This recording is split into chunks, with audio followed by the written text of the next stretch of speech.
Emmanuel Macron vient de dire que dans ce monde, il y a des herbivores et des carnivores. C'est un message fort. Et pourtant, on nous parle, mais j'ai l'impression que nous ne comprenons pas. Ça veut dire, pour la France, l'Afrique, nous sommes des herbivores qu'ils peuvent croquer, écraser tout le temps. Et lui, à la fin, il a dit, je préfère être un omnivore. Un omnivore, c'est quoi? Celui qui mange un peu de tout. Qui mange les carnivores et qui mange les herbivores. C'est ça, en fait, qu'il est en train de dire. Il faut que l'Europe soit forte et soudée, fort pour écraser les carnivores et écraser aussi les herbivores. C'est ça que Emmanuel Macron est en train d'enseigner au monde.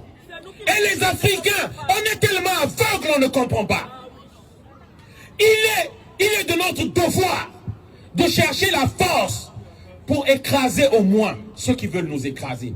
Et pour ça, il est très important que 10% des Africains, qu'on soit dehors pour nous faire respecter. C'est ça qui est important. Et malgré les problèmes que nous pouvons avoir au Niger, au Burkina Faso ou au Mali, nous devons soutenir nos colonels là.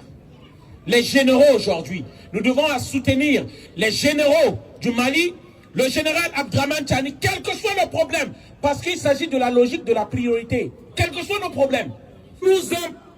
Nous appuyons sur les travaux de Cheikh Anta Diop, que eux, ils veulent parler comme si c'était un fou, un psychopathe. Nous nous appuyons sur les travaux d'un blanc qui s'appelle Yves Coppens, français.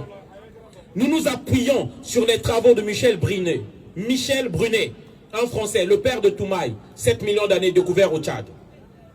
Nous nous appuyons sur les travaux de Yves Coppens, qui a découvert le père de Lucie en Éthiopie, 3 millions d'années. C'est sur la science que nous nous appuyons.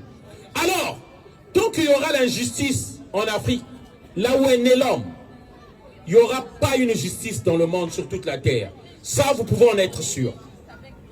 Et c'est pourquoi, aujourd'hui, en tant que Congolais que je suis, mon espoir réside sur l'AES.